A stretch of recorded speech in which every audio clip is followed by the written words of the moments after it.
네, 2017년 1회 2과목 시작하겠습니다.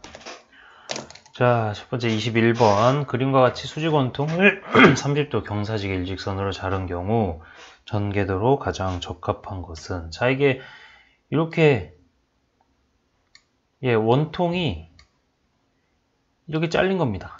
이렇게 잘렸는데 이거를 이제 요 잘린 원통의 전개도, 그러니까 쭉 폈을 때 어떻게 되냐는 거죠. 쭉 폈을 때. 그래서 답은 2번이고, 얘가 이렇게 잘린 종이라 생각하시고, 이렇게 말면, 이걸 말면, 이런 잘린 원통 모양이 나온다라는 겁니다. 생각해 보시면, 이쪽을 쭉 말았다 생각해 보시면 아마 답이 나오실 것 같습니다. 자, 22번 SM20C의 재료기호에서 탄수화물량. 자, 요거는 이제 20이면 20C면 0.2% 내외라고 생각하시면 되겠죠. 그래서 요거라고 보시면 되고요. 이거는 이제 뭐 정확하게 딱 0.2%를 의미하는 건 아니지만 뭐 0.18에서 0.2라는 것도 있고 18에서 23이라고 나올 때도 있고 17에서 23이라 나올 때도 있고 하기 때문에 요 부근, 요 앞뒤로 0.2% 탄소 앞뒤로 나와 있는 걸로 생각을 하시면 되겠죠. 자, 그 23번. 자, A의 치수, AV의 치수인데 이게 얼마냐 하는 건데 뭐 이거는 920에서 요거 빼면 바로 나오니까 뭐 어렵지 않죠? 넘어가고. 24번. 대상물의 일부를 파단한 경계. 자, 일부를 파단했답니다. 근데 그 경계 또는 일부를 떼어낸 경계. 자, 요런 물체가 있는데, 뭐 예를 들어서 요런 물체가 있는데 내가 요만큼이 필요가 없어요. 그러면 요렇게 이 파단선을 이용해서 그릴 수가 있다는 겁니다. 근데 이 파단선이 아무거나 사용하면 되는 게 아니고 가는 실선인데, 그죠? 불규칙한 파형에 가는 실선을 사용해야 된다. 그래서 이제 우리 뭐 스플라인이라고도 하고 이렇게 얘기를 하는 요 지그재그 되는 요 선을 사용을 해야 된다. 가는 실선을 써야 됩니다. 붉은 실선 쓰면 안 된다는 것 기억하시고요. 이렇게 얘가 나와 있네요. 그죠? 사용한 게 이렇게 따라 사용해서 이 안쪽 단면을 보여주고 있는 그림인데 여기서 경계가 파단선으로 사용이 됐다라는 겁니다. 25번은 한번 참고하시고 참고하셔서 해보시고 이렇게 뭐 없을 때 이렇게 이 상태에서 한번 꼭 풀어 보셔야 됩니다. 한번 최선을 다해서. 자, 그리고 26번 도면 작성 시 가는 실선. 자, 잠시만요. 가는 실선을 사용하는 경우가 아닌 것이 무엇인가 라고 나와 있습니다. 자, 특별한 범위나 영역을 나타내기 위한 것. 반복되는 자세한 모양의 생략, 테이퍼가 진 모양을 설명하기 위해 소재의 구분 부분이나 가공 공정을 표시하는 것. 자, 1번에 특별한 범위나 영역을 나타내기 위한 거는 이제 가상선입니다. 가상선. 또는 뭐 이렇게 해석할 수도 있고요. 가는 이점제선의 가상선이라고 해석할 수도 있고, 뭐 이렇게 우리 이런 축재료에 이렇게 표시해서 여기 열 처리하겠다 표현했던 거 있죠. 이게 설명이 될 수도 있겠습니다. 그래서 이거는 사용할 때 가는 실선이 아니고 굵은 일점세선이죠. 뭐 이렇게 설명이 될 수도 있겠습니다. 어쨌든 가는 실선의 용도는 전혀 아니다라는 것 이렇게 이해를 하시고 공부를 하시면 되겠습니다.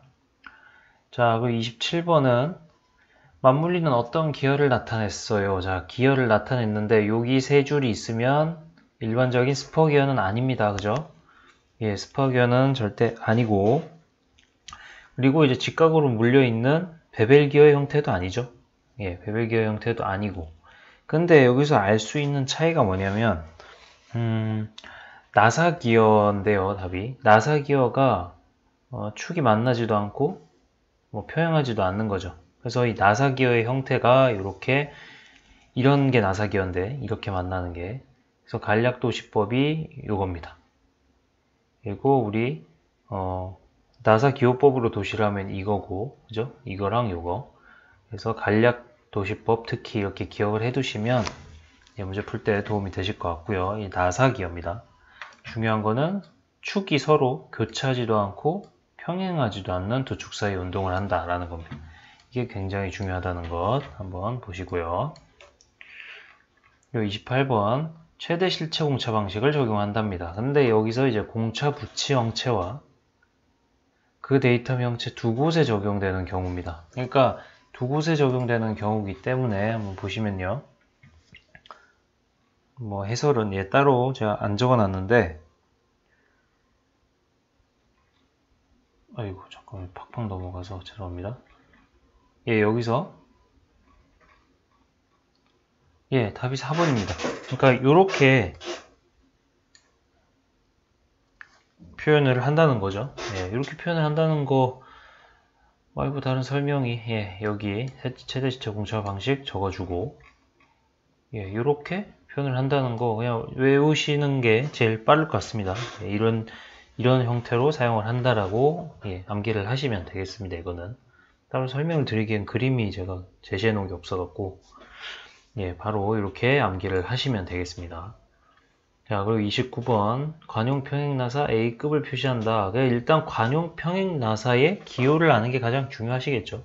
그래서 이렇게 세 가지 우리 나사에서 관용으로, 그러니까 우리 배관을 끼우는 용으로 배관 끼우는 자리를 아니면은 수나사도 있기 때문에 배관 내에 이제 가공을 하는, 이렇게 있을 때 배관 있죠? 배관? 이렇게 배관을 끼우기 위해서 수나사를 파거나 여기 앞나사를 파서 이렇게 장착을 하기 위한 나사산을 파는데, 그 나사산을 만들 때 관용나사, 이런 관용나사 중에서도 테이프 수나사가 있고 테이프 앞나사가 있고 평행나사가 있습니다. 그래서 이 평행나사 자리를 A급으로 표현한 것 무엇인가 묻고 있는 거죠. 그래서 이 A는 아무것도 아닌데, 그죠?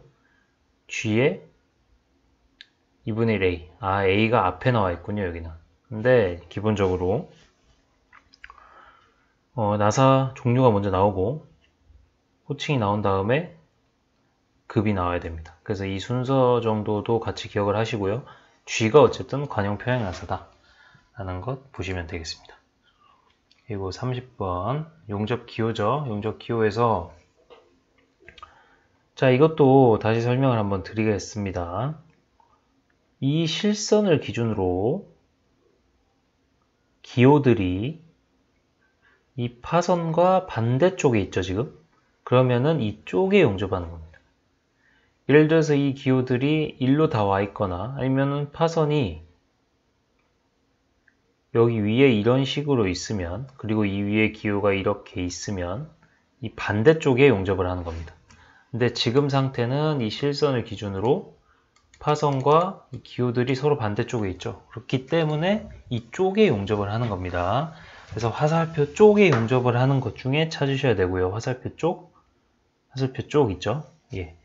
여기 이렇게 먼저 찾으셔야 되고, 그 다음에 용접 길이가 얼마냐? 용접 길이가 이 50이에요. 용접 길이가. 그래서 용접 길이가 50인 맞대기 용접이다 라고 보시면 되겠습니다. 그래서 요 표시는 평행 맞대기 용접입니다. 평행 맞대기 용접. 그래서 평행이라고까지는 안 나왔지만 맞대기 용접이라 하면 맞는 거고요. 여기서 이제 우리가 두께가 6인 필렛 용접 자체가 다 틀렸습니다. 두께가 6이 아니고 용입 깊이가 6이고 S6이기 때문에 깊이가 6이고 필렛 용접이 아니죠, 지금. 필렛 용접이 아니고 맞대기 용접이다 라는 것 기억을 하시고 이렇게 정리를 하시면 되겠죠. 그래서 용접부의 길이고 이거는 용입 깊이라는 것까지 기억을 같이 하시면 좋겠습니다. 필렛 용접은 이렇게고, 여기에 필렛 용접할 수 있는 자리도 아니죠. 직각으로 만나는 모재를 이렇게 붙이기 위해서 하는 여기 이런 식으로 하는 용접이 필렛 용접인데 이거는 적용도 할 수 없는 곳이다.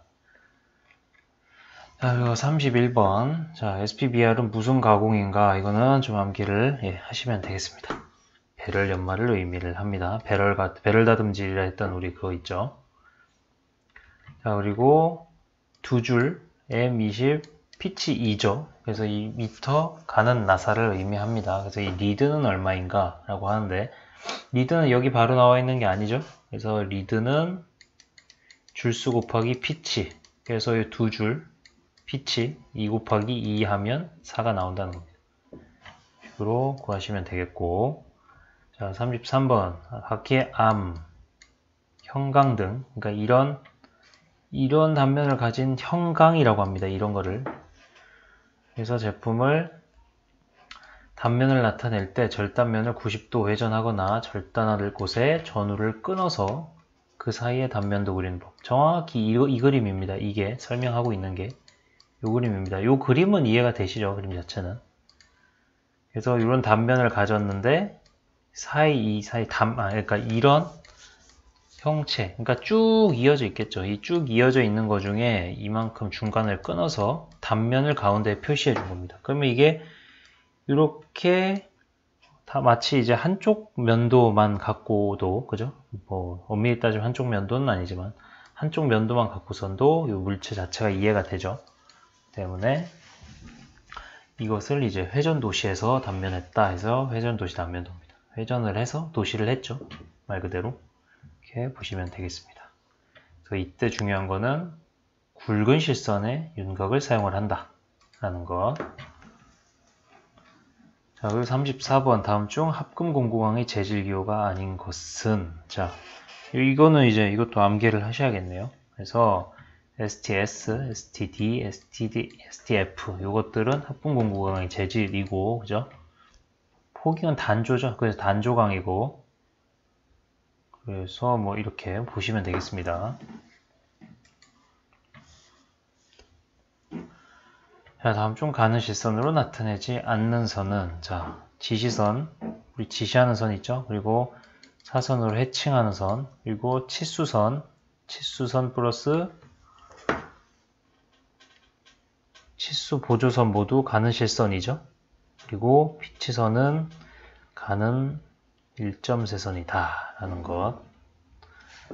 그래서 답은 4번. 36번은 한번 잘 풀어보시고요. 37번도 한번 잘 풀어보십시오. 37번 같은 경우는 우리 캐드나 인벤터 같은 툴 연습할 때 많이 볼 같은 그런 면도인데 한번 참고를 해서 보시면 되겠습니다. 그리고 38번 이것도 많이 나왔죠. I 형광 재료법, 뭐 니은 형광 재료법, 디귿 형광 재료법 이렇게 많이 나왔는데 I 형광 재료법에선 여기서 보시면 답이 1번이죠. I형이다.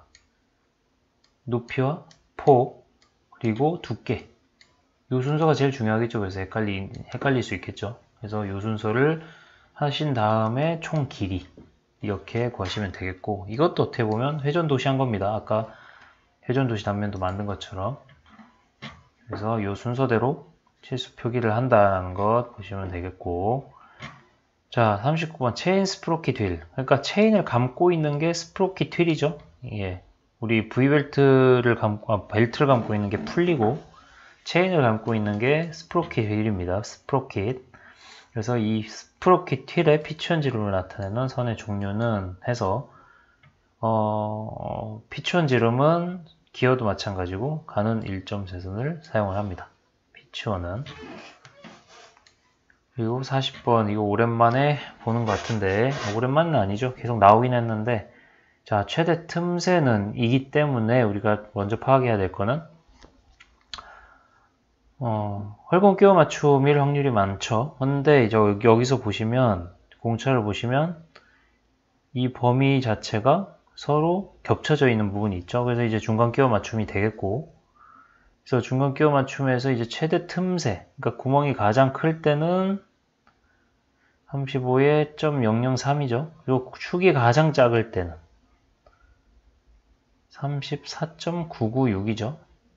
그래서 이 둘 간의 차이를 찾으시면 답은 이거겠고, 최대 틈새를 찾으실 때는 구멍의 최대 위치소 용차, 그 축의 아래치소 용차, 이 두 개를 적용하면 가장 틈이 많이 벌어지겠죠. 그래서 최대 틈새가 되고, 이 둘의 차이는 빼기 더하기 되니까 0.007이 된다. 이렇게 계산을 바로 하시면 되겠습니다. 이렇게 치수를 하나하나 해서 괜히 또 뭐 34.996인데 34.96으로 해서 막 답 다르게 나오고 이러면 머리 복잡해지거든요. 그렇기 때문에 공차만 갖고 웬만하면 계산하시는 습관을 들이시면 좋겠습니다.